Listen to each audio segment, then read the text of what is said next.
Oh, that's cool. Survivor Series on Twitter has like this cool little hashtag logo. Cool. It's like half red and half blue. Nice. Yeah. Very nice.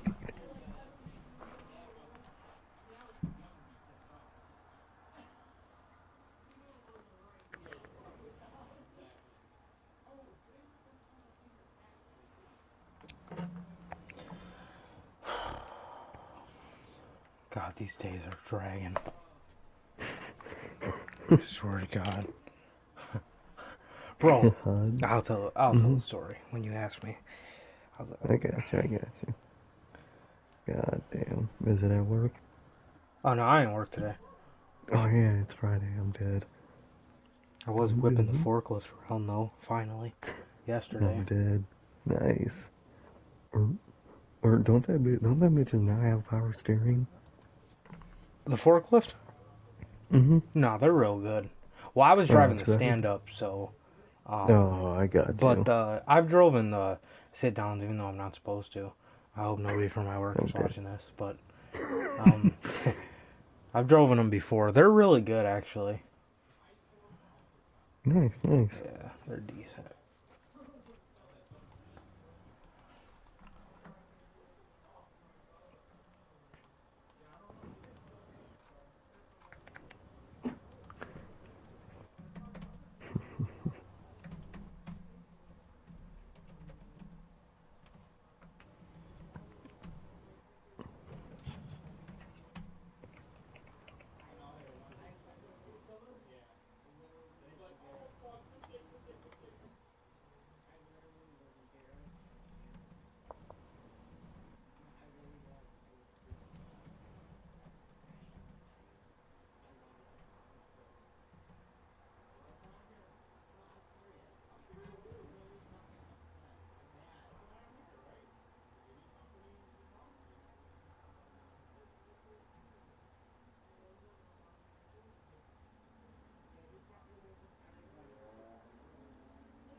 Bro, tonight on SmackDown, bro, Natalia was insufferable, bro. I wanted to die. She always is.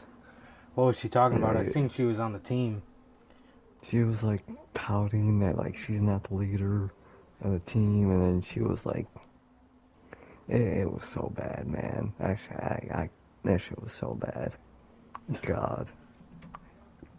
And she kept trying to hug Bayley, because now she earned the right to be on the team and shit. It was so How'd bad. Bayley get on it? They just said that she was just, Adam Pearce just said that she's the leader of the team, and that's it. And she just came out in Natalia's match and was on commentary. That was it. That was literally it. Well, I mean...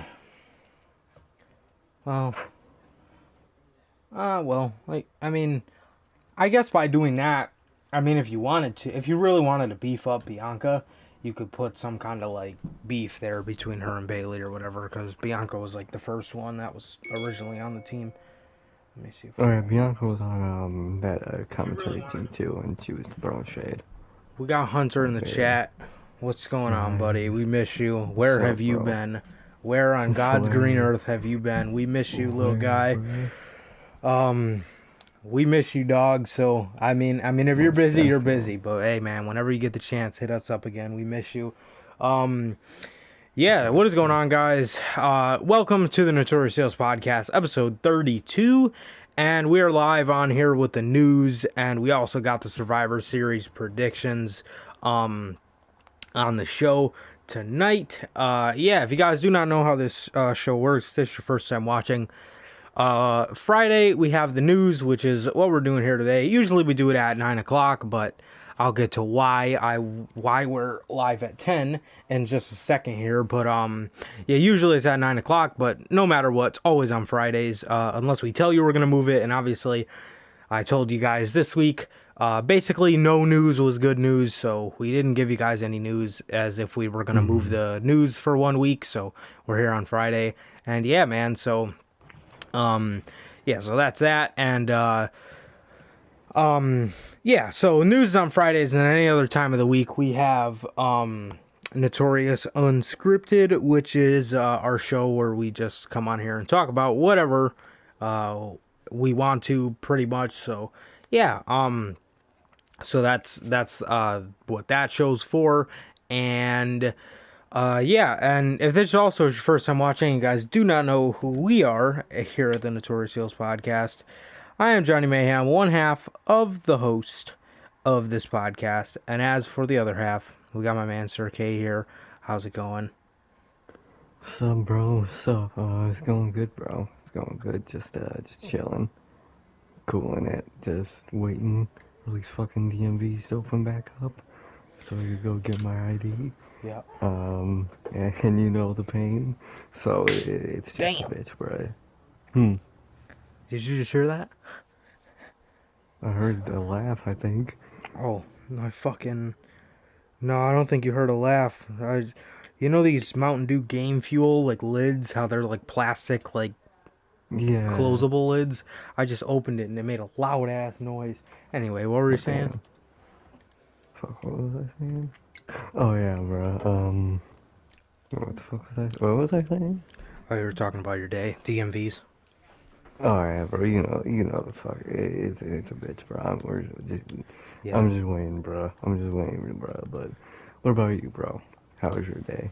Man, it was good. It was good. We just went Christmas shopping for literally fucking everybody on the planet. You would think that we were shopping for half of the block, but no, just family Christmas shopping. So yeah, I mean, very fun, obviously. So yeah, man, always love this time of year. Love Christmas shopping, bro. And what, I don't know if I mentioned to you on the podcast or maybe in the beginning of it or maybe not, but bro, I was in Walmart and I seen a display PS5. That thing is fucking massive, bro. Oh yeah. That thing is fucking huge. Bro, it's fucking huge. I was so shook. I was just staring at it for like a minute, bro. I was just staring at its fucking presence. It was so big. So yeah, man. How have my days been going? Very shitty, man. It's just a long process, bro. It's just a really long process. A lot of thoughts go through your head, man. You start to ask yourself why you don't have the PS5 yet, and you start to question, am I going to be around when the PS5's here? You start to question, man, you just start to really think about everything, man. Just life without the PS5 is, it's off to a rough start. But we're getting there, man. We're moving closer each and every single day. And one day we'll get there, you know. But today is not that day. I do feel dead inside with this old-ass system, now that you mention that. So yeah, man, just in prehistoric territory, so it's all new to me, man, but we're getting there. It's a slow process, it's a long process, but it'll work out, is what I'm being told by everyone, but it's not working out. I've been told to take deep breaths. I do that. It's still not there. I don't know what's gonna do this, but I don't know. Yeah. Just calm, deep breaths.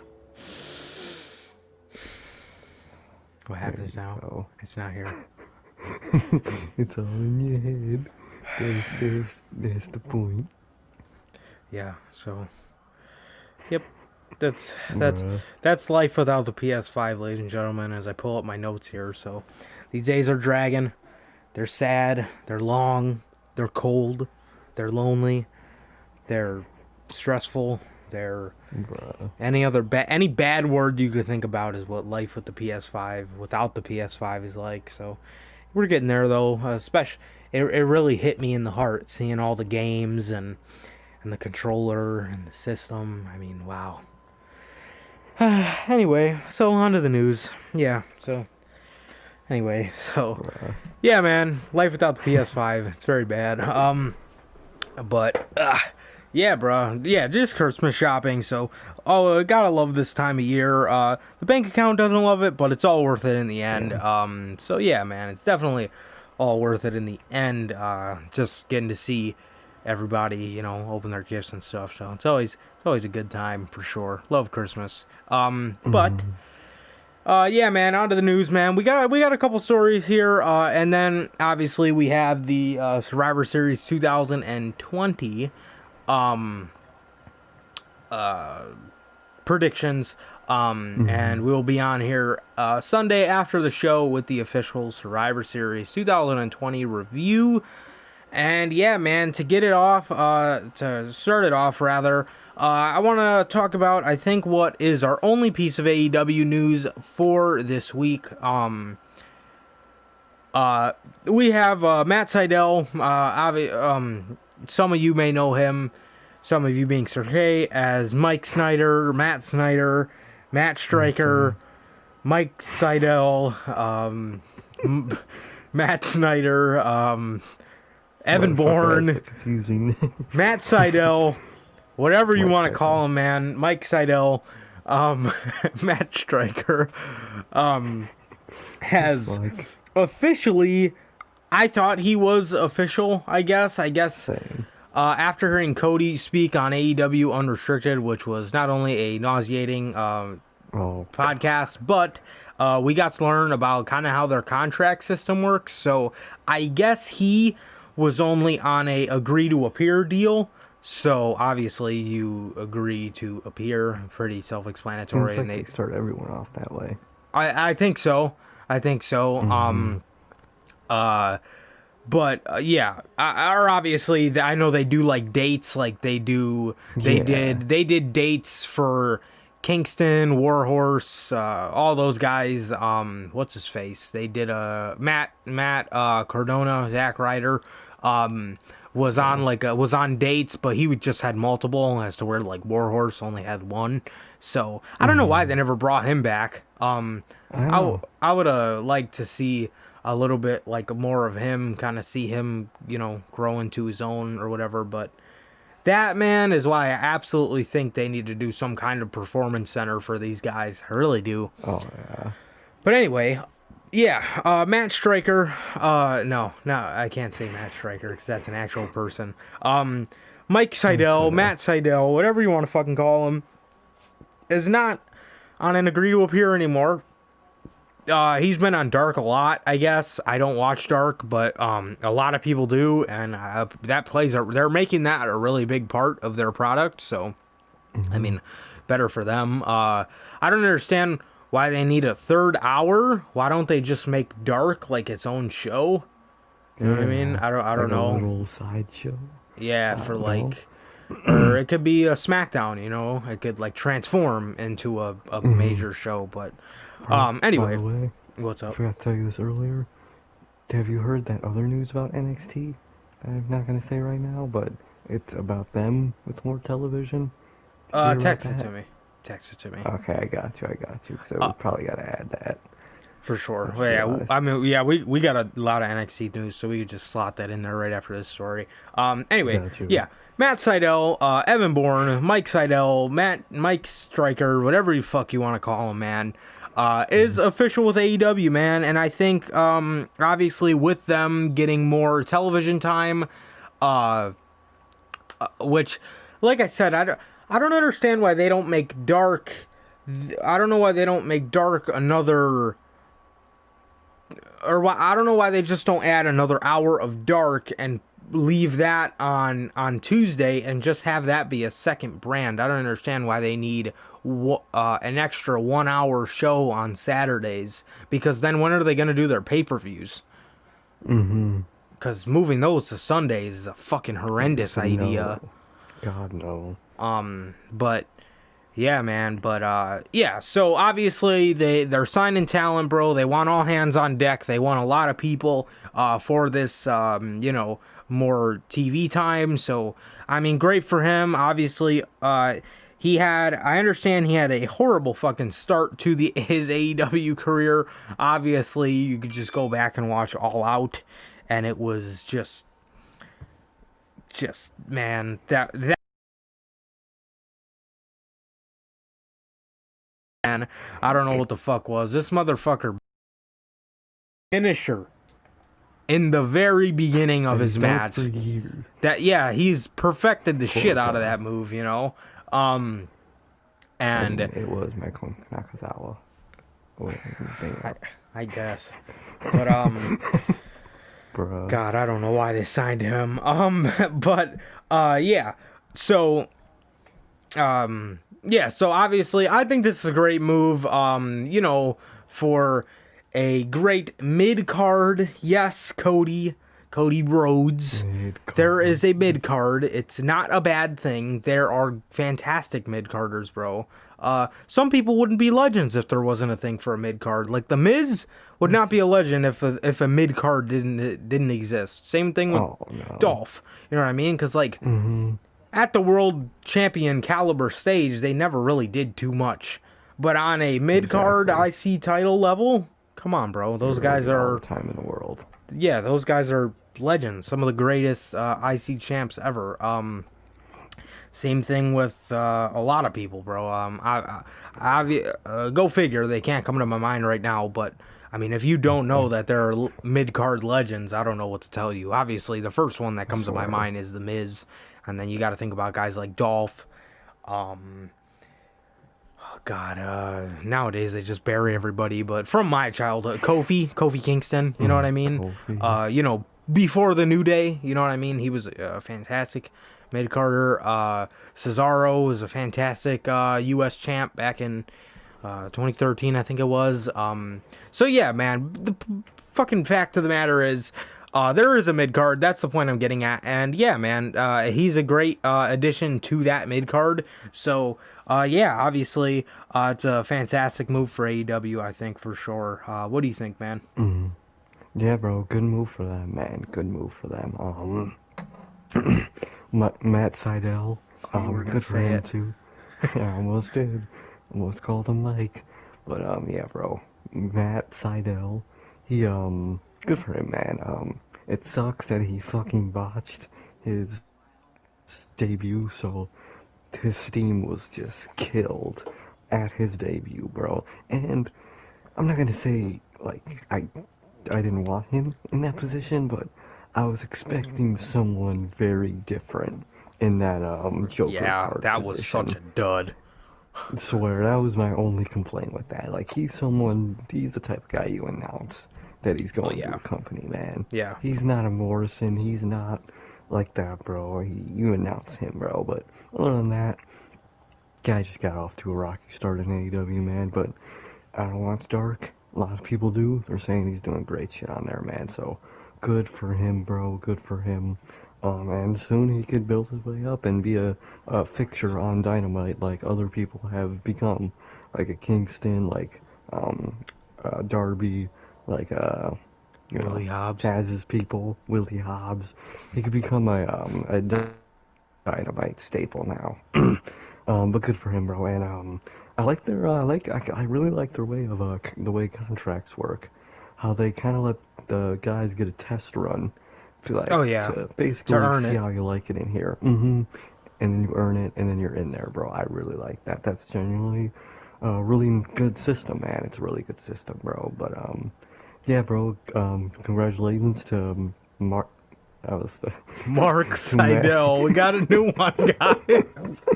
Mark Sydal. Yeah. Oh, God.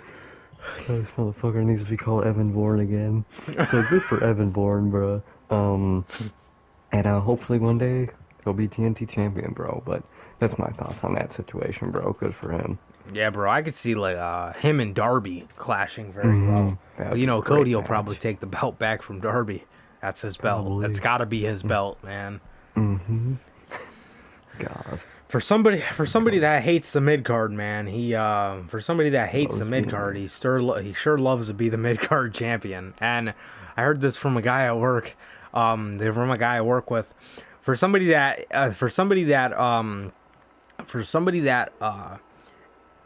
hates the selfish role, he plays it very well. swear. Yeah, Seriously. man. As for Yeah. this next story, I'll let you read it off. Because I don't know if I'll botch describing it, but you want to go ahead with that, man? Alright, bro, I got you. So, apparently, it's a rumor, but I could weirdly see it as being true, bro. Apparently, Triple H has been trying to advocate and like budget in a second NXT show because to him, his guys aren't wrestling enough because the PC isn't really in a functioning state right now, even though they still got trainees. But I guess the only people allowed to work in the PC right now are those new trainees. That's what I'm guessing. But on topic, since his NXT guys can't, have in-ring matches and really like do what they used to do with NXT house shows, Triple H wants a second NXT show. What day? Unknown. All the details about it are unknown. He just wants a second NXT show. Bro, first of all, you should have had it in NXT. God, bro. I don't know why I'm so nasally today. But, first of all, bro, you had that possibility in NXT UK, and they botched it, bro. Listen, I understand the UK is a big crowd for wrestling. Believe the UK crowd for wrestling for actual UK companies in the UK, bro. Like, you don't need to have your own branch in the UK, bro. You could visit the UK. Please visit the UK when you can. But, believe UK to the UK, bro. And should have made NXT UK the second NXT, so, bro. Because now, I don't think NXT would be as bad as it is now, bro. Because if this NXT is bad, all the good people, all undisputed, Gargano, Ciampa, fucking who knows, will be sent to the other show, and that show would have been great. It would have been a really good flow. But now that would be 3 shows under the NXT branch. Kill me, bro. And then I know they still want to do NXT Japan, and that kill me, bro. That's even more So, whack. I swear, bro. So it's just like, I get what Triple H is thinking, man. If this is true, this is a rumor people are saying, but I could see it being true, man. But like, bro, you don't need it. In 2018, NXT every week was an hour long, and that was the perfect amount of time, and they made it work on better than any other company and any other brand that year, bro. And 2017 and 2019, but you did in 1 hour, which right now you can't even do in 2. Which these 2 hours of television are basically 1 hour with commercials. So it's like, bro, should have just embraced what NXT was, and you wouldn't have this problem, bro. And it just goes to show how much power Triple H has lost in NXT, the way it's like ran, because the form of booking has changed. The way they manage Showtime has clearly changed, bro. So it should it happen? This second NXT show happen? God no, that would be terrible right now, man. But a lot of people are saying it's probably gonna be, which it probably would be, just like their version of Dark, basically NXT Yeah, Dark. But like, still, bro, you they don't could need that, bro. NXT Underground. NXT Underground, bro. But bro, you just look at yourself in 2018, and they can learn that they don't they had the money management time with 1 hour, and now they have 2. It is nothing on house shows. It's nothing on the guys in the ring, it is all on who's managing NXT's time now. Because clearly, it's a big fucking negative from what it used to be, man. But what do you think about that story? Yeah, that's um, God. Obviously, with them trying to combat AEW, definitely sounds like something that's doable for them. But man, yeah, you kind of touched on NXT making like another brand and stuff, and man, bro, I remember we used to talk about that shit all the time. Like NXT UK was, although it has gave us Walter and a Pete Correct. Dunne reign, a lot of Dragunov, a lot of great Walter and Tyler Bate. It gave us, Pete Dunne and Tyler Bate, Dragunov and fucking Walter. But bro, when you make something like NXT UK, when you put a guy like Cassius Ohno down there, it just doesn't fit. He's not going to get over. He's not a part of the culture out there. They're going to like their people, which is why it was best to maybe do a NXT in Florida or an NXT in California, build a PC out there, and you could have a like a East Coast West Coast thing. I don't know, something, bro. And yeah, man, creating an NXT UK, I think, was in the long term stupid. I understand you like going and visiting the UK, but that's fine, bro. You could give them a takeover a year, and I think it would be cool if we could see, like, on the West Coast and California, if this was a thing, the 5 NXT takeovers a year were only in the West Coast. You know what I mean? And then on the NXT in Florida, the 5 takeovers over there were in the East Coast. So you could give Chicago, New York, and Florida a takeover no matter what, and then you could swap out the 2 every year, for the big cities. So you could do Boston and North Carolina, you know what I mean? Somewhere, it could be anywhere, right? And then obviously in the West Coast, you could do Texas, California, and Oregon. And then for the other, you could do Las Vegas and fucking New Mexico. You know what I mean? Whatever. So just because with that old NXT schedule, you could fly a Walter out because you could fly him out once and he'll be on NXT for the next 8 weeks. You know what I mean? Or he'll be, appear on NXT and he'll be chilling at home in Austria. You know what I mean? So, but yeah, with them creating another show, come on, man. Stop trying to combat Dark. Stop trying to combat what AEW's doing, bro. Like, listen, man. Bro, there's so much fucking wrestling. Bro, if you're gonna do that, get rid of 205 Live or something, bro. Exactly. You know what I mean? Get rid of these shows, man. Nobody wants to see so much of this shit, bro. Less is more, bro. Less is more. You know what I mean? Like, and the perfect example, bro, NXT at 1 hour, way better than NXT at 2 hours. Would you rather take 2 hours flooded with commercial or 1 hour commercial free? They might have like 2 15-second NXT merch ads in there, but what does that mean? You know what I mean? Exactly. That ain't shit.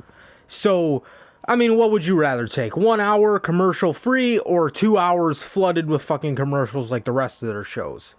Not to mention, we have to and if you watch Dark, which if you do, I mean, it's just more wrestling. I don't know why you would want that at this stage of the game, unless you're not watching WWE at all, which I can't blame you.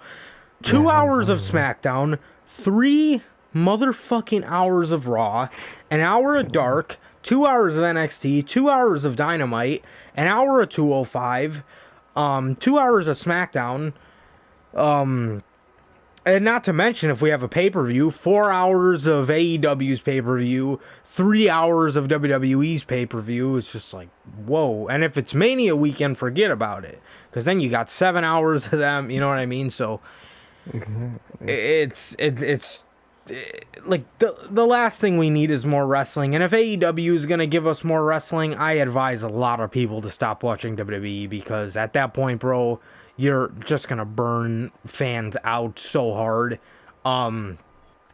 Yeah, man, but yeah, I mean, yeah, I don't understand why that's needed. Why would you want to give people more? You know what I mean? Like, bro, your guys aren't wrestling, bro.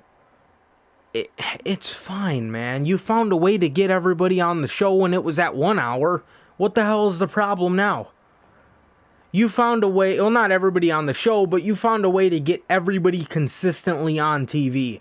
And you know what, man? The PC's down. That's not anybody's fault. That's not anybody's fault. Wow. You know what I mean? Like, well, whoop-de-fucking-do. What's more important? Wrestling or people's fucking health? You know what I mean? Like, bro, they can't wrestle. So what? So what, man? This is gonna get better eventually. We don't know when that'll be, but it'll gradually get better. You know what I mean? So, you just gotta be patient, bro. And when the time fucking comes, everybody will be back on TV. You'll be back in front of crowds like nothing ever fucking happened. Just be patient, man. Just be patient. Why are you trying to get people on the show now when everybody that goes on that show, even NXT, feels like shit? Was anybody excited to see the Undisputed Era back on TV? I mean, seriously. I wasn't. Was anybody marking? You know what I mean? Was anybody...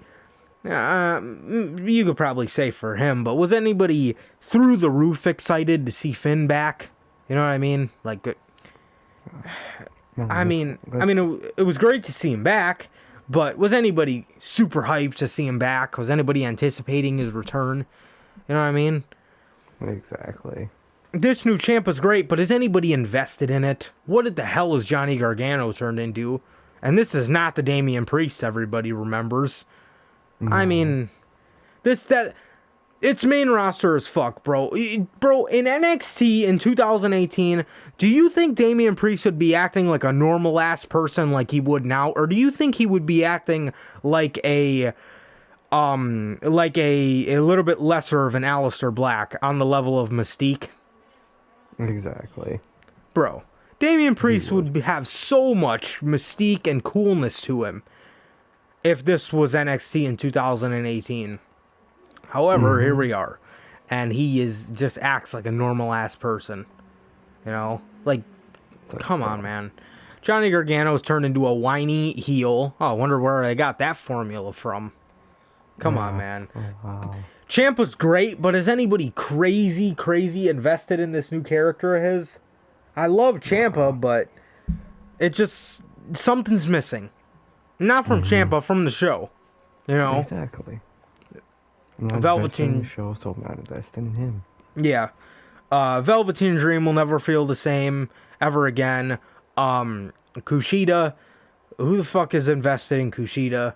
You know what I mean? Like, literally the only good thing NXT has going for him is fucking Walter. And he's not even on the fucking NXT brand. He's on NXT UK. So, that's literally all they have fucking going for him, too. I guess you could throw Dragunov in there as well, but...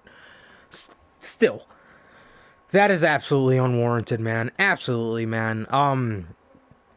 We mentioned about Finn Balor, man, and I want to bring up how Finn Balor and Kyle O'Reilly literally beat the dog shit out of each other and got each other hurt in the match. And this seems to be a common theme in NXT because this past week there was the NXT Women's Championship match between Rhea Ripley and Io Shirai, and they both suffered minor injuries in the match. I believe, I can't remember something with, I can't remember exactly what it was for Io. I think it might have been her ribs or it might have been her ankle or something like that. She tweaked it.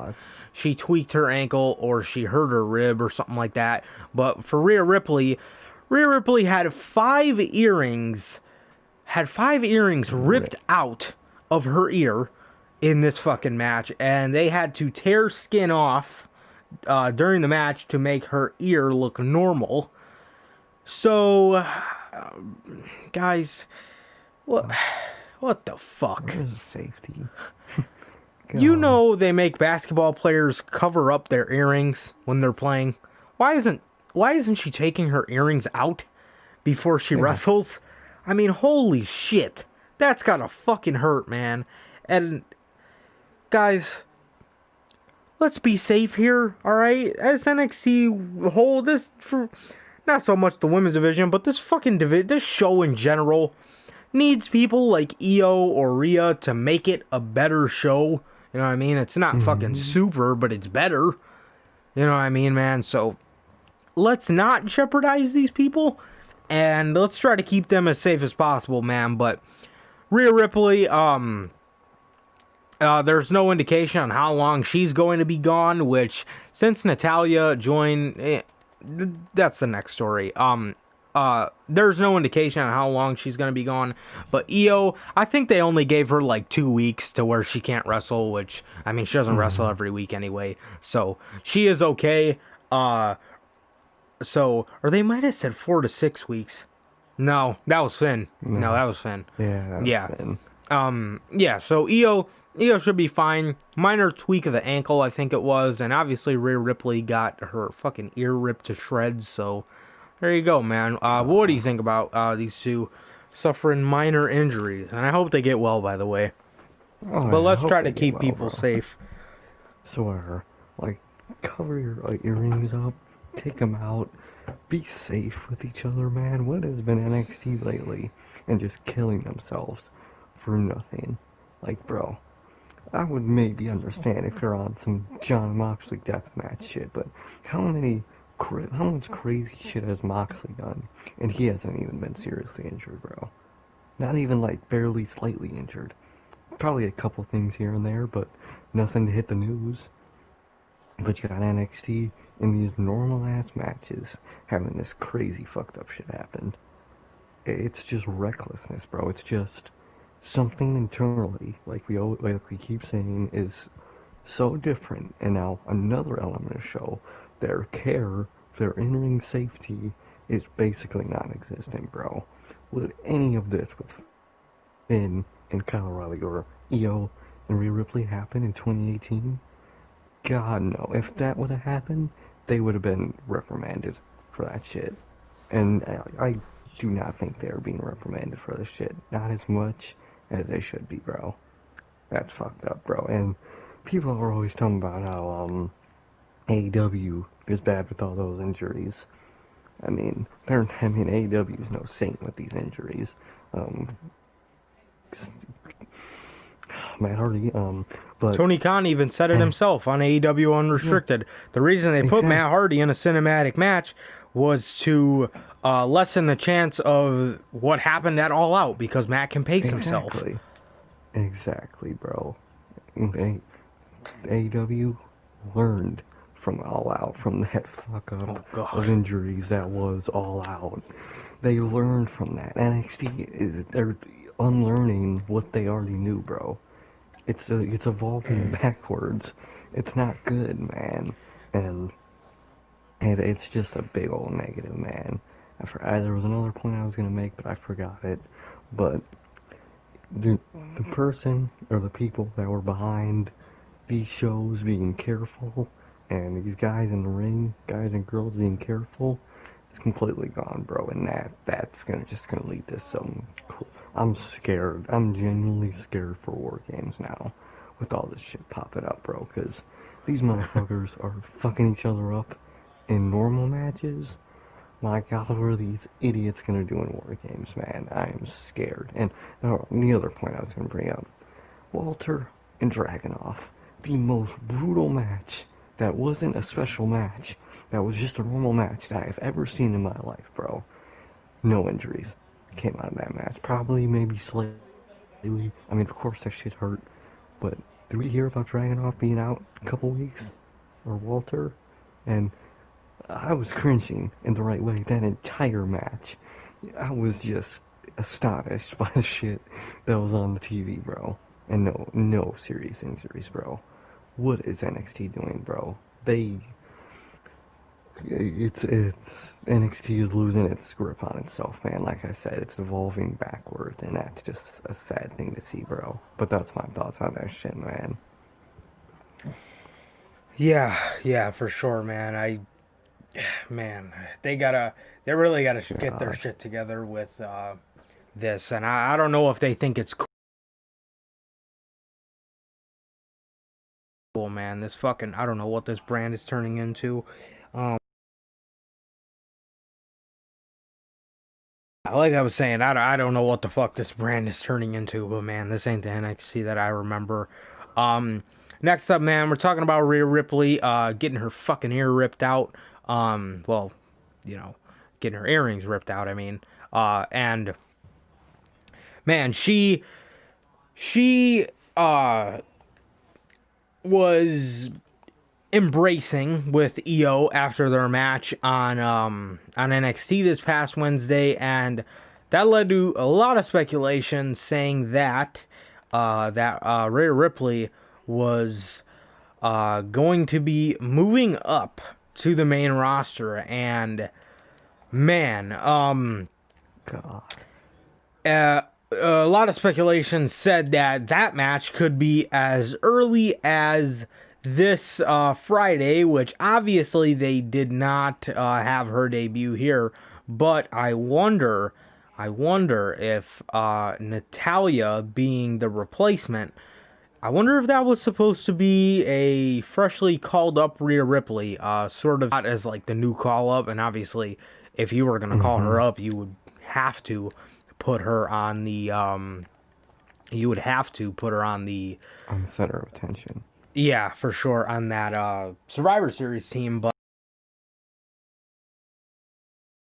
she is supposed to be getting called up, and who knows, well, now that'll probably be whenever she gets the heads up to be back on this team, or maybe somebody will get injured at Survivor Series if she's okay to go, and it'll end up being her. Somebody will get hurt in the match and she'll debut on Team SmackDown, but um who knows, man. And God, it looks speculation is leading to a lot of people believing that she will be called up to the SmackDown brand. And man, I mean, this is a long time coming. People have been saying she would get Mm-hmm. called up for a minute. It's never happened, but I mean, if it's gonna happen now, man, I mean, it was inevitable. And honestly, man, I would want to sit here and say I cared, but bro, Rhea Ripley has not seen the light of fucking day since 11 months ago, last December, Mm-hmm. when she won the NXT Women's Championship from Shayna, bro. She had such a fan fucking tastic year in NXT last year in November, November of 2019. Rhea Ripley had a fan fucking tastic year um in NXT, or a fantastic month, I mean, and obviously that led to her winning the championship in December. And after she lost that shit to Charlotte, bro, she was on the She decline did. ever since she won it. I'm not gonna lie, but man, once she lost Oh, that thing to Charlotte, wow, yeah. talk about a fucking rapid decline in her stock, man. I mean, she was just unimportant. I don't want to say awful, Mm-hmm. unimportant. Just Mm-hmm. very unimportant, bro. And she just felt buried. She felt buried by none other than fucking Charlotte. So the same woman that everybody was saying would be the next up in this women's division was buried by Charlotte, and I wonder what the fuck that says about how they think of Charlotte. You know, Mm-hmm. can never let her get overshadowed, I guess. And it was okay for Sasha and Bayley to shine because Charlotte was gone, so that's just their way of doing business. But Rhea Ripley being called up was inevitable. And man, I would say again, I would say I cared, bro, but I don't, man. She hasn't seen the light of day since uh 11 months ago, man. 11 months ago, Yeah. since she was actually cool and not buried and not special. So yeah, bro, Rhea Ripley. What do you think about Rhea Ripley being called up, man? She's gonna. Yeah, Oh, bro. sorry. My take on this. Oh, go ahead. No, She's go gonna ahead. she's gonna end up the same as everybody else. I don't know if I gave my actual Mm, opinion on it, but yeah, she's gonna end up the same as okay. everybody else. If anybody thinks she's gonna be something special, think again, man. They do it with everybody. Look at how badass Shayna was in NXT, and look at where she's at now. Teaming with Nia Jax. Yeah, they'll put her with Ruby Riott before you fucking know it. So there you go, man. Oh, God. Yeah, man. What do you think about this? Yeah, bro. Damn. I mean, Rhea Ripley's great, bro. Don't get me wrong. And this SmackDown Women's Division is turning up to be genuinely good, bro. Sasha, Bayley, Bianca, Ripley. That shit would be some heat, bro. That shit isn't in Liv Morgan, Ruby Riott, like on paper. Again, with WWE, everything's on paper. But on paper, this division goes hard, bro. But do they book it hard? No. It unless it's just unless you give fucking Bayley and Sasha the pen and paper, it's not it, bro. Cause the way Vince and the way Bruce Pritchard and the way their guys do this women's division, it is garbage, bro. It sucks, but on paper, again, on paper, it's some great shit. And on paper, Rhea Ripley's great, and she is, but her momentum and her stock, her momentum, her everything about her, ever since she lost to Charlotte, nothing, bro. Charlotte literally killed Rhea Ripley, bro, and Rhea Ripley is just picking the pieces back up, bro. And it just goes to show what Charlotte is here for. It's not for the future. It's not for the locker room. It's for her and her only, bro. But as for Rhea Ripley, bro, I mean, good for her, man. But are they gonna do great by her? No, bro. Like you said, look at Shayna. Look at Asuka, bro. And Asuka now, I I genuinely am so annoyed every time Asuka is on my screen or Vince McMahon. Um, Look at half this fucking roster. Look at one point until recently, until this year. Look at Bayley, bro. Until this year. Look at Sasha from fucking 2016, 2017, 2018. Like on paper, great and good for Rhea Ripley, but they ain't gonna do right by her. No way, bro. They might eventually. Eventually, Vince will probably get the hang of her. Vince will probably like her, because that is a requirement for some reason. But for as the time being, as of 2020 and early 2021, she's not gonna be doing unbelievable shit, bro. It's just a sad fact, bro. But yeah, bro. She probably was supposed to come like tonight and debut, but her and Rio done fucked it up, bro. So, I mean, good for her that she's being called up, bro. But what's really gonna come out of it for her, man? Might as well go to AEW, bro. But anyways, bro, that's my thoughts on that shit. Yeah, for sure, man. And uh, as for annoying decisions like anybody being called up, we have the news of another NXT takeover, man. NXT takeover War Games was announced for this year, for December. Ladies and gentlemen, does anybody want to guess when this takeover is? Is this takeover announced a month out? Here, you know what? Let me pull up my calendar. Okay. Today is November 20th. Was this NXT takeover announced for December 20th? Was it announced for December 27th? Was it announced for December fucking 13th at the very least? No. It was announced 2 weeks out. NXT TakeOver War Games is announced for December 6th. Motherfucker, what is with you? And fucking planning takeovers 2 weeks out. What sense does that make? What point? Well, what point are you getting across by doing that? Like, what sense are you making at all? That you don't know what the fuck you want to do? That you're fucking retarded? Is that the point you want to make? I mean, dude, what the fuck? Why do they do that, bro? I fucking hate when they do that, man.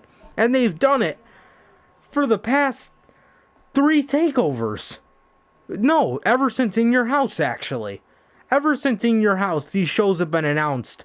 Literally fucking 2 weeks out. What logical sense does that make? For any company? I mean, come on, man. Come on, bro. If that ain't the dumbest shit for anybody to fucking do, I don't know what is, man. I really fucking don't. Stupidity. That's what that is right there. Stupidity. They're a bunch of idiots, and they have no idea what the fuck they want to do and when they want to do it. So they just fucking book things on the fly. Sooner or later, we're gonna get a fucking takeover announced for a week and a half away. I guarantee you. Guarantee you, man. Like, bro, don't you think people would want to maybe request off to watch your show, even though NXT is not even to that point anymore? But don't you want to give people fucking time to fucking request the show off or whatever, plan around it, something, man? I mean, bro, come on. How ridiculous is that? Ridiculous, man. Seriously. Yeah, man, what do you think about TakeOver being booked 2 weeks away, actually? What do you think, man? God, man. Bro. Like I said, the planning, NXT, I remember 2018, late 2018, very early 2019, me and you were in talks, me and you talking, we want to go do a takeover this year, we can't wait till that schedule hits so we know which one is in Chicago. I think it was like January when that entire year's schedule for the 5 takeovers was released, bro. I remember it, because I remember I was in class, and I was looking on my damn phone, and I saw it, and I sent it to you, and I was like, bro, I don't remember what, the 2019 War Games date was on, but let's just say it's November 16th, I don't remember the exact day, but I just remember, bro, November 16th, me and you were there, bro, in January, and now, late 2020, we have a takeover announced 2 weeks ahead. Bro, what kind of rhetoric is that, bro? You don't even have time to plan for a War Games match. Like, dude, build it up, tease it, have a genuine build. What is this, bro? This is not NXT, bro.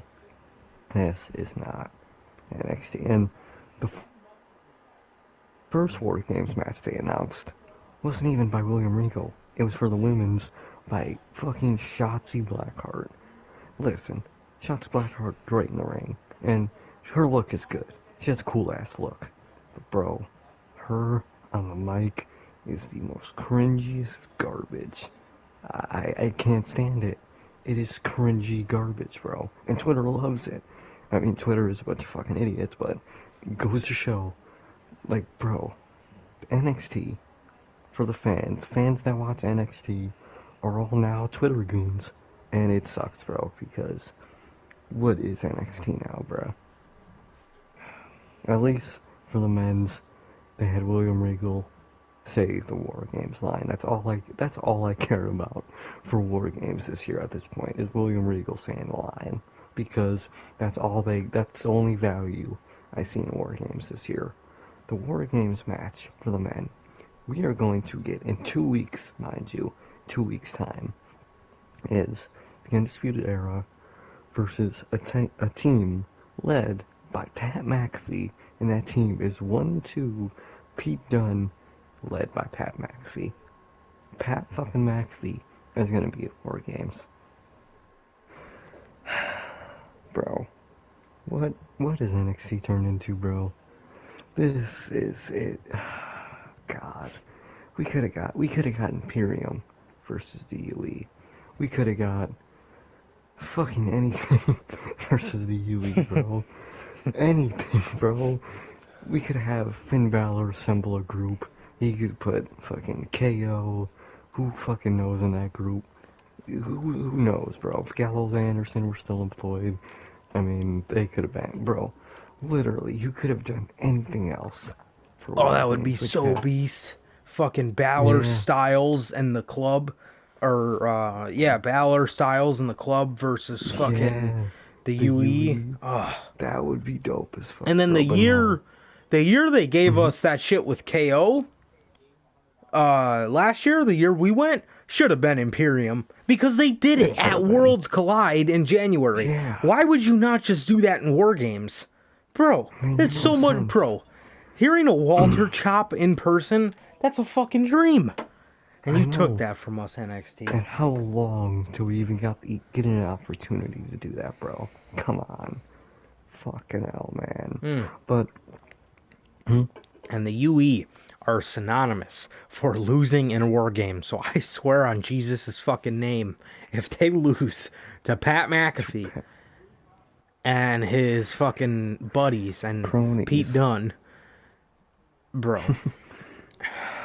This is what you broke up the bruiserweights for, or the broserweights, I mean. This is what you broke them up for Pete Dunne to be in a group with fucking...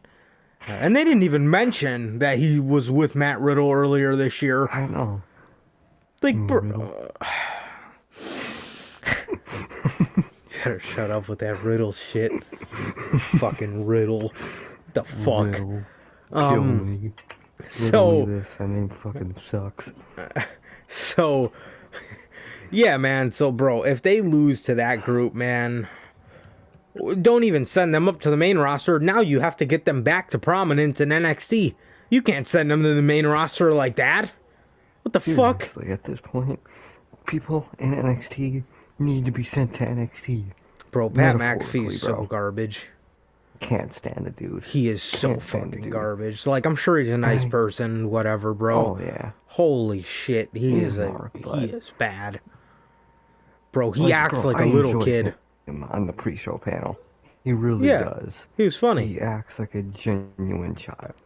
God. Yeah, him in a wrestling manner, bro, so fucking awful. Garbage. Trash, bro. I will never not think of his fucking axe handle of the fucking middle rope. That stiff ass fucking move. This motherfucker was standing on the top rope for like 5 seconds, decides to jump, look at the ceiling, put his hands above his fucking head. He's not even looking at Adam Cole, he's just waiting to eat a super kick. It's like, bro, he was already in cell position for the super kick as he was fucking flying down. Garbage, So bad. Why? NXT has resorted to a celebrity in the semi-main event scene. Garbage. Bullshit. Yeah, in War This is Games. not NXT, In the bro, main but that's event. not- in War Games. Garbage. But that's my thoughts on that shit, man. God. Yeah, for sure, man. Moving on here, man. We have Pro Wrestling Illustrated, not Insider. Pro Wrestling Illustrated did a top 50 tag team list, man, and FTR was named number 1, man. So I thought this was interesting to bring up. Obviously, FTR was brought up at number 1, and while Sir-K's talking, I'll look up like the top 5 for you guys or whatever. But yeah, man, I just wanted to bring this up. Congratulate FTR, bro. I was talking to you about this, man. For a team that earlier this year was pitched to dress up as fucking clowns, and they were absolute dog shit on SmackDown. They did not feel the same. Nobody looked at them as the best tag team in the world. To then just a couple months later be put on AEW and debut as their new characters, Dax and Cash, and have a tremendous fucking run in that company up until they won the tag belts. Then they would win the tag belts, and then they would go on to have to do even better shit with those tag belts, and obviously have what is one of the best tag team matches with the Bucks of this year. I don't know if it's number 1. I'd probably put it at number 2. But still, fantastic fucking tag team match. With the Bucks, man. I mean, how do you not rate them at number one, man? Earlier this year, they were failed main roster call-ups, as fucking everybody else is on the goddamn fucking show. But yeah, man, FTR, man, congratulations to them, man, because they absolutely deserve it, man. What do you think about this? I know these guys are your boys. Yeah, bro. I'm a FTR mark. True and true, bro. I love FTR, bro. Favorite tag team in the world. But good on them, bro. They definitely deserve it, man. The transition from, how do I describe it? From fuck ups by WWE to number one tag team is definite, bro. It is definite, man. They reinvented themselves into the same but different, man, and they're just rejuvenated. It's like if they got sent back down to NXT in 2018, basically, is how they are now, bro. Straight beast, bro. Already AEW Tag Team Champion winners. They're definitely going to win it multiple times again. Definite two-time of those titles. So, but man, great for them, man. They deserve it, bro. It's great to see, bro. It's great to see, man.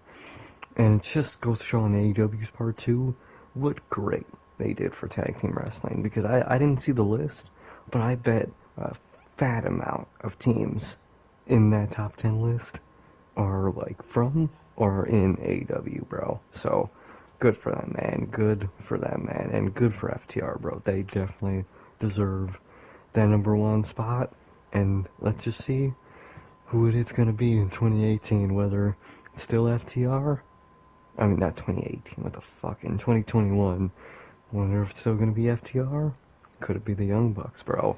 That's only time will tell, bro, but I'm excited to see, bro. I love this AEW tag team division, and I can't wait to see what happens next in it, man, and it's a simple story, but good for them, man, good for them.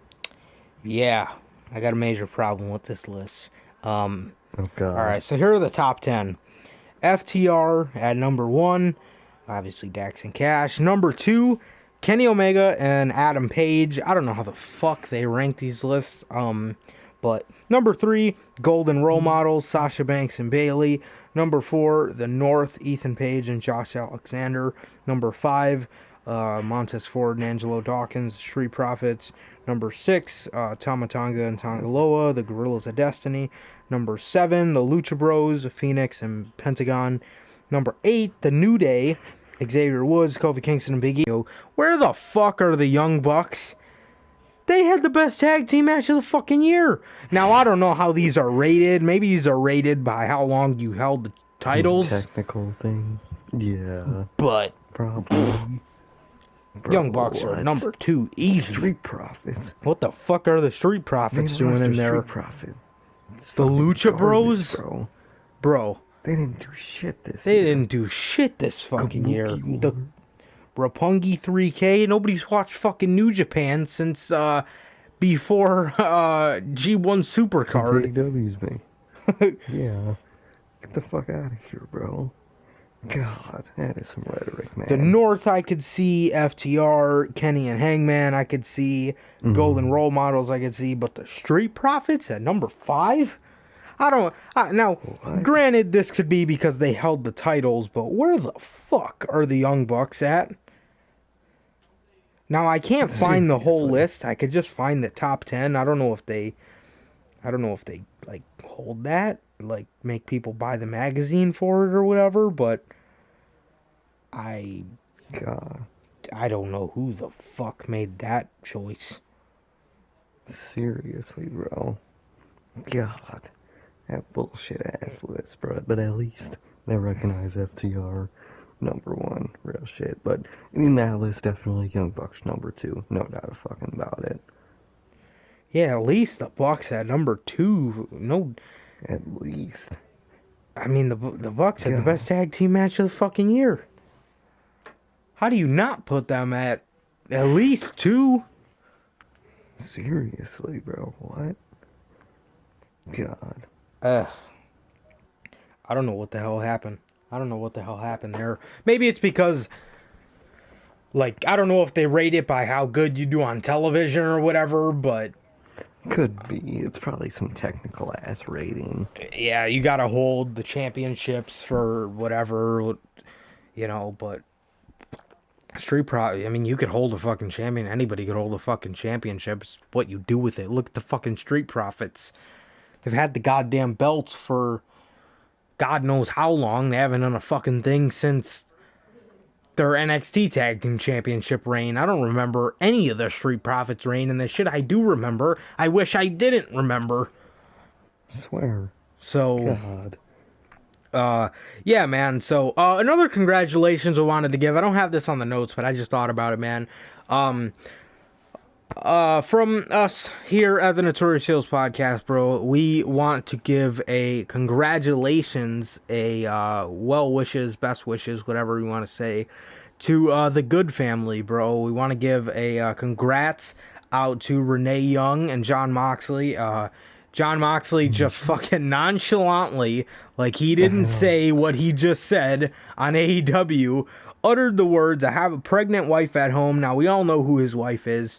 Her name is Renee Paquette, or all of us know her as Renee Young, WWE's fucking best interviewer in many years.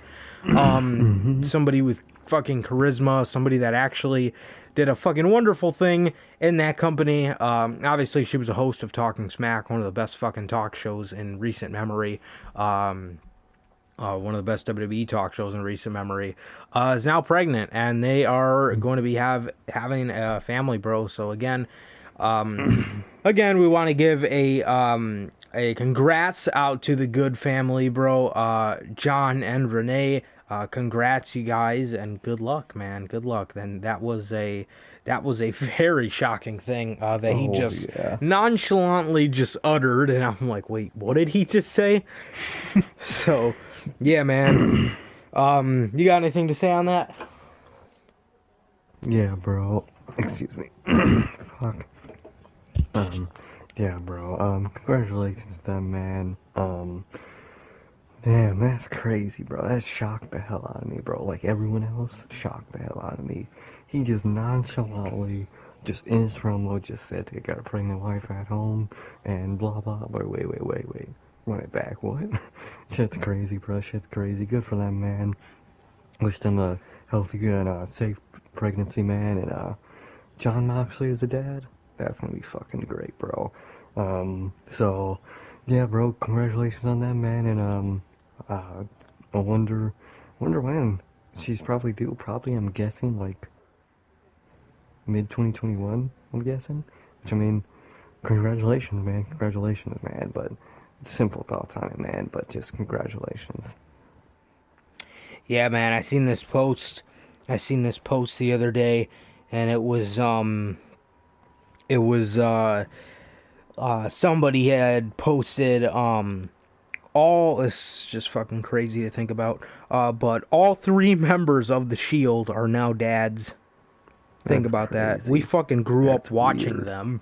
You know what I mean? And they were all just young. We're all just young bucks, man. Except for Roman. He's had a kid for a minute, but yeah, that's fucking crazy.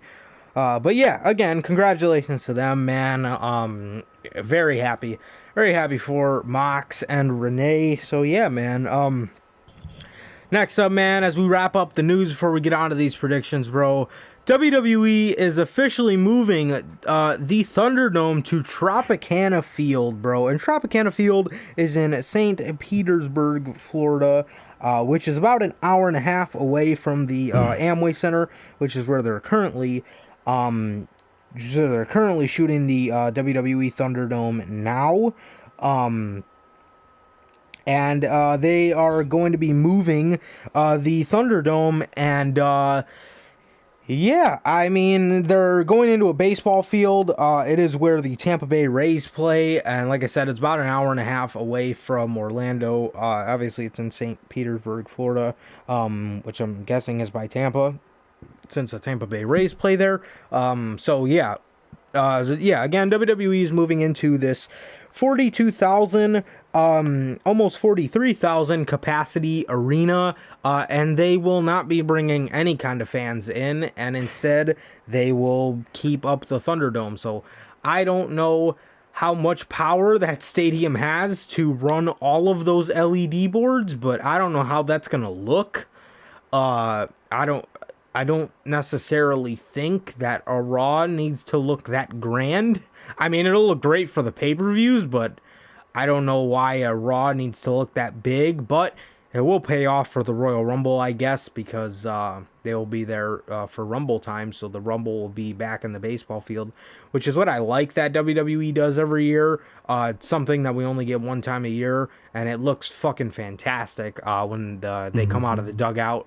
Is the Royal Rumble in a baseball field, so I love that touch. And it's new. We only get it once a year. It's fresh, so it's like, damn, I miss these shows in a baseball field. It's genuinely great. But yeah, man, 43,000, and honestly, man, my take on this, bro, and this goes for AEW too. I would not even, I would have never put fans back in the first place. And I'll tell you why. Because look at how burnt out that Florida market is of wrestling shows. Like, I would have just been patient. I would have saved fans, because it's going to make the day when we do get fans back that much more fucking crazy and special of a episode of whatever. You know, I just think it'll be really awesome. Really awesome to see. So I don't know, that's just me. I mean, if they want fans back in the arenas, if they feel like they have to have fans back now, then that's on them, but that's just my opinion. I wouldn't have rushed it. I honestly just would have let all this shit blow over, because it will make the day where we can get 100% capacity back in these arenas that much more special, and it'll go absolutely fucking crazy. It'll go that much more crazier. So yeah, man. WWE is moving to the Tropicana Field. I mean, if they want to have fans, I mean, like I said, that's on them. But personally, I wouldn't. But then you also got to think too, how many fucking LED screens are you gonna put in that goddamn baseball field? I mean, what the fuck? That's gonna be a lot of LED screens. So, yeah, I don't know how they're gonna make that look. Maybe they'll tarp some of it off. I genuinely just don't know how they're gonna make that look. So we'll just have to wait and see. Maybe they will have fans back, but apparently they're moving the ThunderDome. Maybe they'll do both. Have a little bit of fans, a little bit of kind of like NXT does. I don't know what they're gonna do, but I mean, we'll just have to wait and see on that, man. But what do you think about WWE moving the ThunderDome to Tropicana Field? Damn, bruh. I mean, I understand that they have to move from where they are now because, contract reasons and whatnot, bro, but I don't understand going in a massive field just to put the ThunderDome back up. Like, bro, just going in a similar sized arena. Like, why?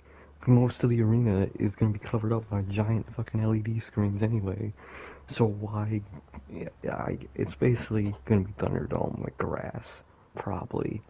And, like, I don't get it, bro. I don't get the need to go to this stadium specifically, man. The size, unless I could feel like they might be doing like how NXT is doing a blend of some fans and like the screens, which wouldn't look bad in a stadium like that, man, which I think would be pretty cool. But God, man, I just don't like the look of these weekly shows with all these LEDs, man. That shit it's a headache just looking at it, man. Too much lights.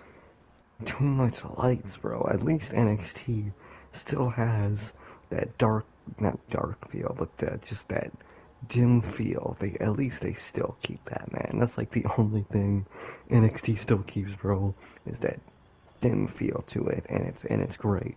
It's how a wrestling show should be, bro. And it's just with SmackDown and Raw, it's just light. It feels like I'm fucking watching the sun straight on. It's just blinding, and And the only difference between Raw and SmackDown is the different colors. One day of the week you see red, next week you see blue. And Yeah. it's just, I mean, I get that it's going to be different. It's going to be probably a little better in Tropicana Field, bro, but I don't see the need to have this massive field for just the Thunderdome, man. At this point, you could fit hella fans and disperse them in that fucking arena if you wanted to, man. So, and even though what you said is true, man, Florida is already They're burnt. burnt out. Yeah. They are burnt, bro. Might as well just wait until you have, I mean, not full anytime soon, probably, but at least decently sized crowds in arenas, man. Right. Man, but I mean, it's not a bad idea, man. But I just don't see the point in them going to this big ass arena, man. But Even overall, oh, sorry, what were you saying? no, I was done. Oh, I was gonna say, I don't know if anybody else felt this about Daly's Place, but like when Daly's Place had 100% capacity, I just thought it looked really weird. Like, Yeah. like the way the stage was set up and like the camera angle was like sort of on the stage and like sort of towards the fans. It was just weird. I don't know if I was too big a fan of like Daly's Place. Obviously, the way they have it set up now, I don't mind. But like with fans like back, it, yeah. obviously you want to just get like- you want to get their Exactly. reaction. But it was just shot like really weird. It was like shot from like the side. I don't know. Yeah. I don't know. It was But weird. But yeah, man, I mean, you could tell on AEW, bro, that Florida market is so burnt out, bro. Like, how many wrestling shows can you go to a year? You know what I mean? Like, that's why if WWE eliminated live events and they came to Chicago, per se, twice a year, people would be fired up to see WWE, you know what I mean? But when they're coming close as shit to you, you know what I mean? They're coming to fucking Rosemont, then they're going to Champaign, so obviously you like live in that area. It's like, what the hell, you know what I mean? It's like, you know, they're coming here, you know, if you are attending these live events, you're going there fucking, I mean, if you go to a mall, your WWE comes here probably about like 5 times a year, maybe 7, so like, or especially when they do those packages, SmackDown, NXT Takeover, pay-per-view, Sunday, and Monday Night Raw. How many fucking wrestling shows can you go to? You know what I mean? So it's like, man, but yeah, that Florida market is just burnt the fuck out. I mean, bad, bro. So.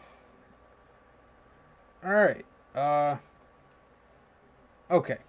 Getting on to these Survivor Series predictions, man. Survivor Series is this Sunday, and honestly, man, every other Survivor Series I was pretty hyped for. I was pretty hyped for, but this year, man, I just ain't feeling it. These champ versus champ matches ain't it. Everything here we've seen before. There's literally like one champ versus champ match that's like, alright, like that's pretty interesting, I guess. Considering the last time they met, it was way different scenarios. But yeah, man, starting off, we got this Undertaker farewell. I guess Kurt Angle will be there and somebody else, I think. I can't remember who now, but I just figured I'd put this in here just to ask you guys and also ask my co-host here, or my co-host, would that right? Yeah. Co-host, yeah.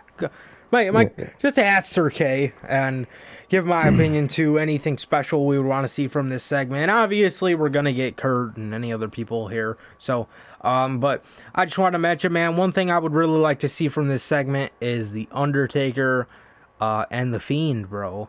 I would really like to see an encounter between those two and set up one. I don't even want to fucking say it anymore with fucking Mark Calloway's fucking should have retired 10 years ago, have an ass.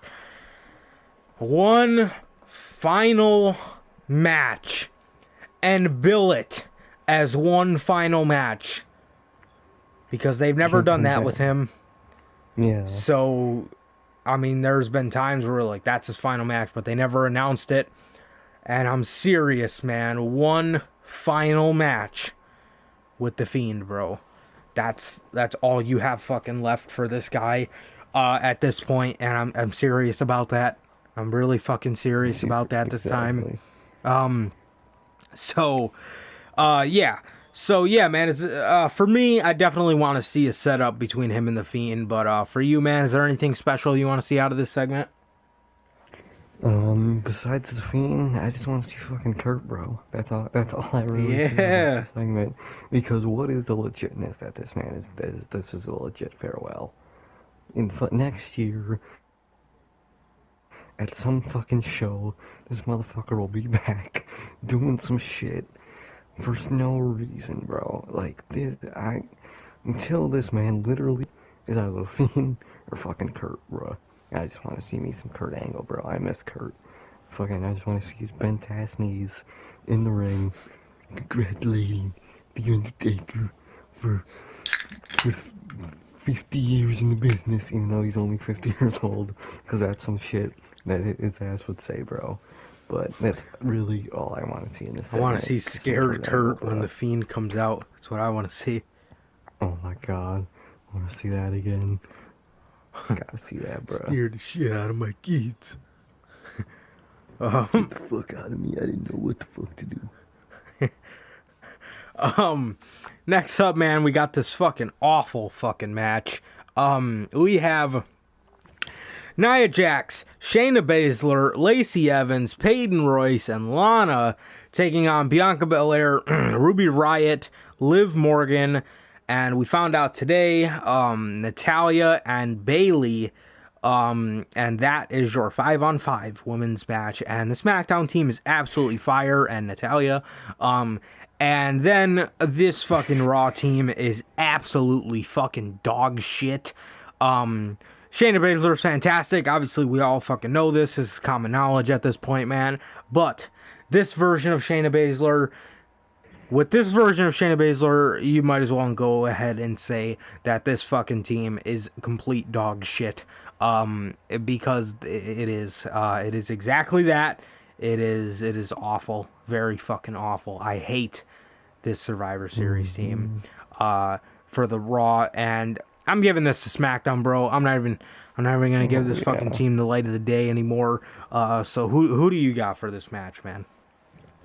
Yeah, bro, that Raw team is fucking garbage, bro. And there's not even interest in this match. There's no build-up, there's no face-off, there's no siege, there's nothing to this match, bro. So, and the Raw team, like I said, like we say, is so garbage, bro. Literally, you could pick anybody, you could have a team of AEW women go against this team, and the AEW women should fucking win.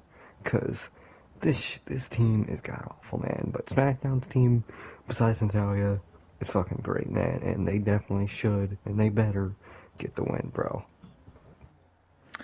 No doubt about it. No doubt about it, man. Next up, we have the, I guess on the topic, or on the theme of the women's matches, bro, we have the first champ versus champ match. We have Asuka versus Sasha Banks, and when I was talking about these matches just aren't it this year. This is one of them, bro. I mean, they're both babyface, so you don't really have a dynamic there. But Sasha Banks and Asuka, we've seen this match over the summer more times than I can fucking count. And as great as these two will put on a good match any day of the week, that's not the problem. The problem is Survivor Series is supposed to be for these matches that we don't see. You know what I mean? That we don't ever see. So also the problem, this is also the problem with having a draft in October, is because somebody could move brands, win the championship, and face somebody that they were facing all summer. I mean, that doesn't happen here, but it's gonna eventually fucking happen. Which is why I draft after Mania, because if you draft people after Mania, if they did face each other in that year, it would have had to be from like March or April. You know what I mean? It's not gonna be from a month ago. You know what I mean? So I mean, yeah, the way WWE does things, or even with these 5-on-5s, I haven't really given them much look. I mean, Jey Uso, we've seen him in the ring with Matt Riddle, we've seen him in the ring with Sheamus, we've seen him in the ring with AJ Styles literally a month ago. We've seen him, I think we've seen him do something with Braun Strowman. KO, same thing with uh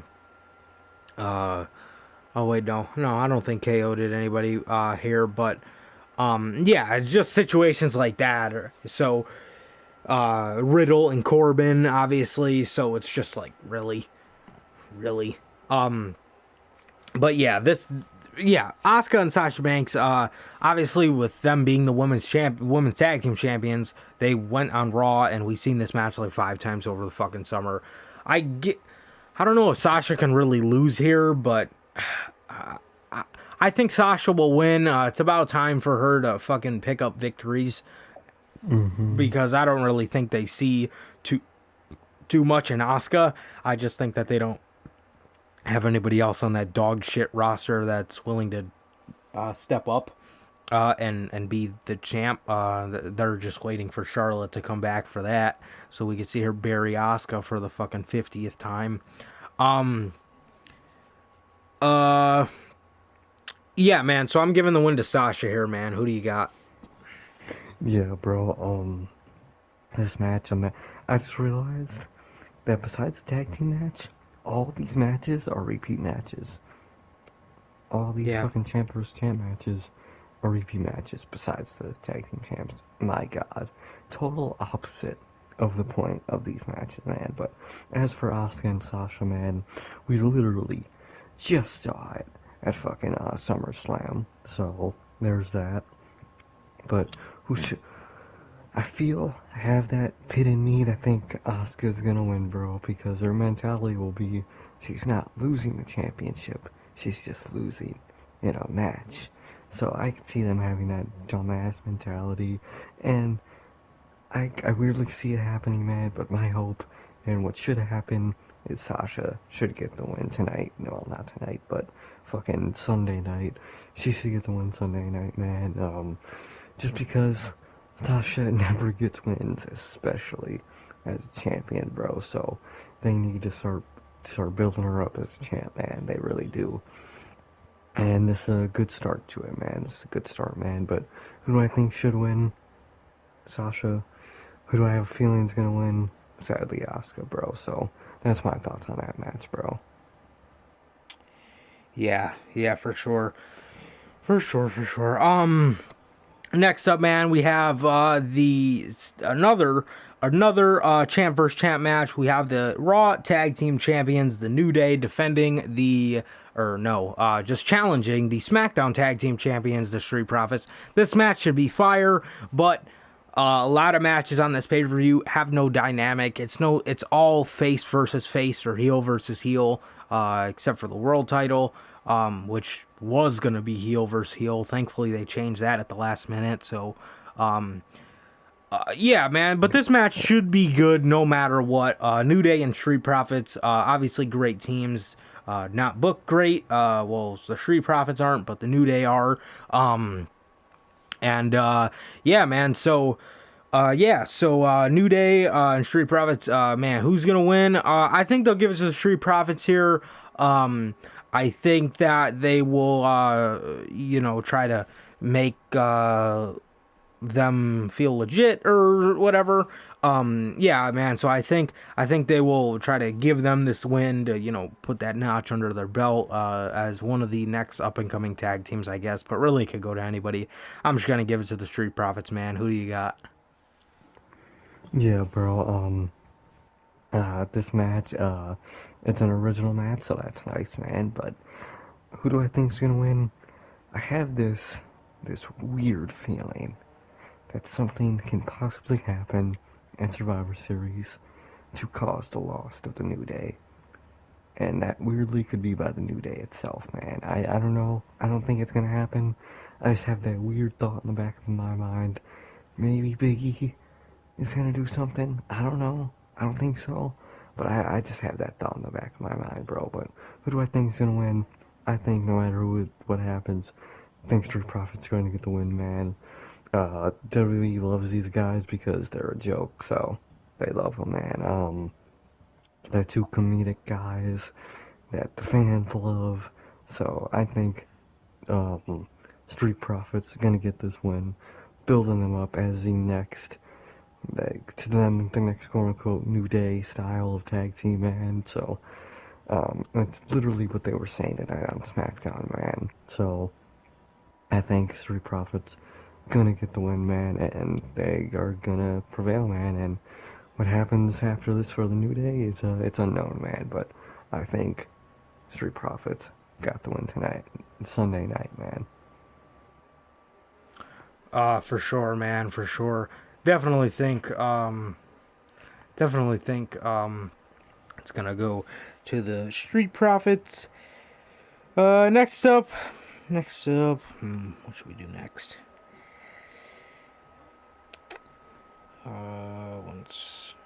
Okay. Okay. So, we can do this fucking match next. Next up, man, we have the United States Champion versus the Intercontinental Champion. We have Bobby Lashley, the United States Champion, going up against the Intercontinental Champion, Sami Zayn, and yeah, man. So, God, I never thought I wanted to see this match again, and I thought right, because I still don't want to see this match after that fucking awful feud where Sergeant Slaughter was randomly on the fucking Titantron during boot camp. I still remember tweeting that out. But, yeah, man, Bobby Lashley and Sami Zayn, good God, who the fuck wants to see this?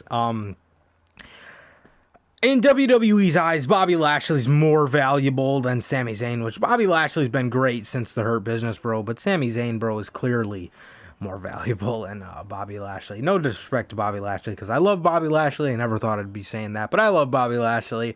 I always liked the idea of him, and the idea has slowly came to life with this Hurt Business shit, so it's been awesome, bro. It's been an awesome run.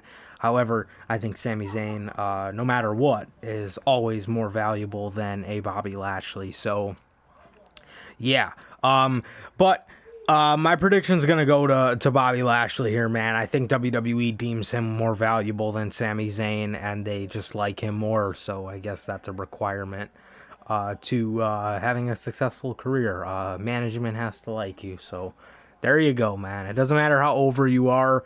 Just a matter of if management likes you. And Sami Zayn, I hated Sami as a heel, but ever since he came back, bro, he's been hitting. It hits different. It really does, man. And he's been doing great things. So yeah, man, Sami Zayn, I just don't think is winning here, man. Who do you think, man? Yeah, bro. They made Sami the biggest afterthought ever, man, and Sami's preaching it, man. Tonight. The match he was in tonight, if you don't know, it was him and King Corbin versus Bobby Roode, or Robert Roode, and Dolph Ziggler. And whoever won that match got to face the New Day in a tag team title match. And guess who won? Who?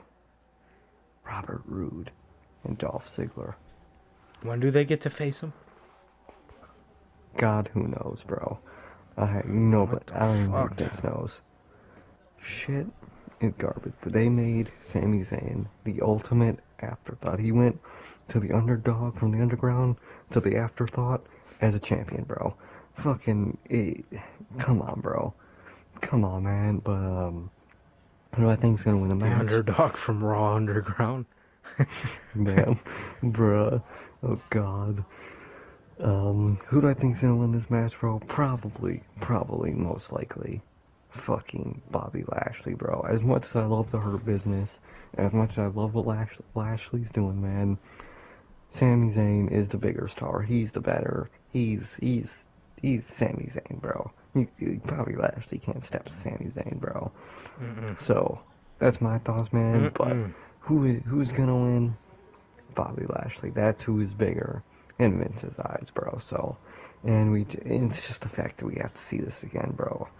That feud, never want to be reminded of that feud again, bro. But Fuck that. glad they aren't really bringing up their old feud. Gladly. But it's just like, God, kill me, man. But that's my thoughts on the match, man. Sadly, Bobby Lashley it looks like he's gonna win, bro. Yeah, man. So, next up, let me make sure we got everything. I think we did. Okay. Next up, we got this 5-on-5 elimination men's match. Notice this year they didn't do it with the tag teams because WWE does not have fucking shit on their tag team division, bro. Literally 4 years ago, I think they even did it 5 years ago. They had boatloads of tag teams, bro, and it was awesome. It was awesome. A little much, but when it got to the last two always had a kick-ass match. Like, I remember the Usos in the bar in 2016, and there were a couple other ones, I think, after that. I think there might have been one after that, or maybe two, I'm not sure. But, man, I missed the 2016 Survivor Series. 2016, like, the later half was such a good year for WWE, man. I miss it. Oh, yeah. I miss it. But, next up, man, or not next up, but for this match, we have Keith Lee, AJ Styles, Braun Strowman, Sheamus, and Matt Riddle taking on Kevin Owens, King Corbin, Jey Uso, and Seth Rollins. I meant to ask, did they find a fifth man for this SmackDown team? They did. And guess who it is? Oh, no, now you gotta let me guess. Is it fucking Jimmy Uso? It is not. Is it Daniel Bryan? It is not. What? Why? Oh God. That's fucking bad. It's garbage. Otis? Is it Otis? It is Otis. What the fuck? What about Lars? Yeah. They just gave up on him? The freak? Yeah, I think they already gave up on Lars. Well, yeah, when you give him that fucking gimmick, it's pretty hard not to. Why would they give him that gimmick? Why would they give him that? Bro, what were you trying to accomplish there? What exactly were you trying to accomplish with giving him a bullied school shooter gimmick? What the fuck? Why would you do that? Okay, so they're facing Kevin Owens, King Corbin, Jey Uso, Seth Rollins, and fucking Otis. Why didn't they just put Gable? Seriously. Miserable, I swear to God. God.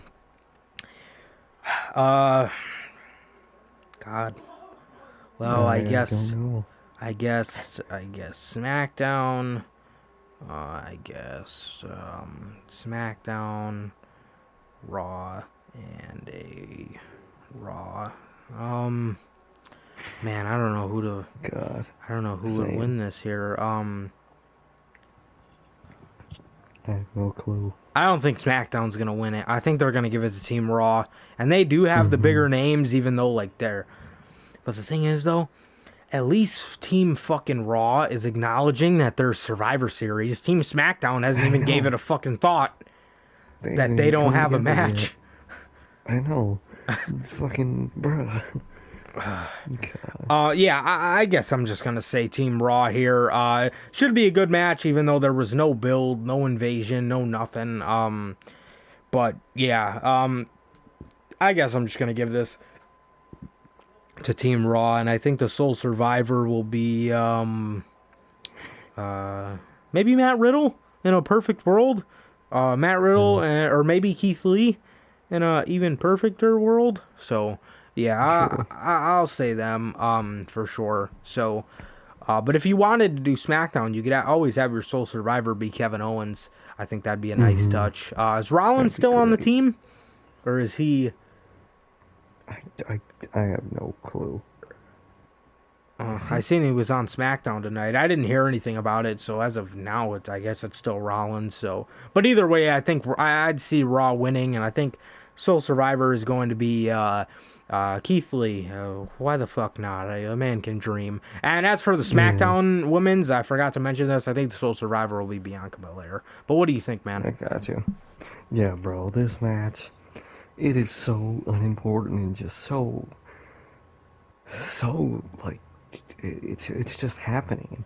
They just threw this together and it just sucks, bro.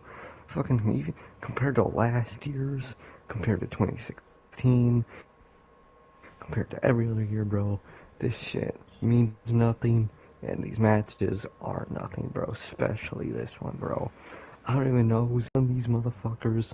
The sole survivor will be either Jimmy Uso or it will be Kevin Owens thrown over, or not thrown over, but fucked over by. He just throws him over the top Fucked over. rope. He fucks over. I mean, he fucks over Jimmy Uso, bro. But I'm actually guess SmackDown, bro, because they're putting a lot of stock in this Roman thing, and KO's involved. So I feel like SmackDown's gonna win, and either KO or Jimmy Uso will be the sole survivor, bro. But that's my thoughts on that match, bro. Most unimportant match ever, bro. Especially tonight on this night, man. God. Yeah. Yeah. As for the main event, man, as we wrap it up here, bro, Roman Reigns, the Universal Champion, will be taking on the WWE Champion, Drew McIntyre. And obviously this match was being built up, even before Drew McIntyre won the WWE Championship. So there you go, WWE. Nice on giving Randy Orton a token 14th title reign. Nice going, man. So is he just going to win it back, or did plans change again for Mania, bro? Everything should be penciled in right now, bro. Like, by now, you should know exactly what you want to do for WrestleMania. It's quite ridiculous that there's not any fucking thing on the planet that they have thought about for Mania. But, there you go, man. Who do I think's going to win? Roman. As much as I, think Drew McIntyre is going to obviously put up a fight, there's no fucking way they're having Roman lose here. Literally no way. There's no way. Unless maybe Daniel Bryan gets involved and fucked him over. But I don't know why they brought him back to TV. I don't know why they didn't save him for the Rumble. What did he do tonight? Because I had the pleasure of not watching SmackDown, so yay me. He got in a match. Who the fuck? I seen he fought Jey Uso. I did see that. That happened, but he had a match with someone that like interrupted his interview and I think it was Jey Uso. Yeah. Wait, was it? Yeah, I seen a clip of them on Instagram having a match. Yeah, it was them tonight, bro. It was them. And Daniel Bryan came out on top. Oh, cool. Most definitely. Yeah, man, I don't know why they didn't just save him, or I don't know why they didn't just save him for, like a Survivor Series to, like, fuck over Roman, but maybe they could do something like that, bro, but, if this is a clean match, Roman's winning. There's no fucking way that, the poster boy, and I hate how even though that he's heel, he'll never get over. Like, wrestling fans are so smart these days, bro. Like, we know that that's still your poster boy, and you still want him to eventually turn into a babyface, and we're gonna be having a conversation fucking 10 months from now, man, saying, God, they had such a good thing going with him, and they just fucked it up. Because is seriously what they do best. They fuck things up. And now he's babyface again, and he's awful. That's what we'll be fucking saying. Because this heel run, man, as great as it is, I don't see this lasting. I genuinely don't. Past, give it about a year, man.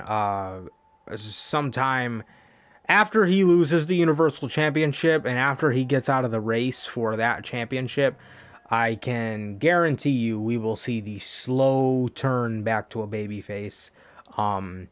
So yeah, man, I just hope he learns to say no when it's needed. So yeah, man, but I'm giving it to Roman here, man. Who do you got? Yeah, bro. This match is probably one of the only interesting matches on the show, just because of the switch of roles, man. And you know, McIntyre's a beast. They're a lot bigger stars now. Wait, man, I am so glad we don't have to endure Roman Reigns and Randy Orton in a fucking match. God, thank fuck, man. God.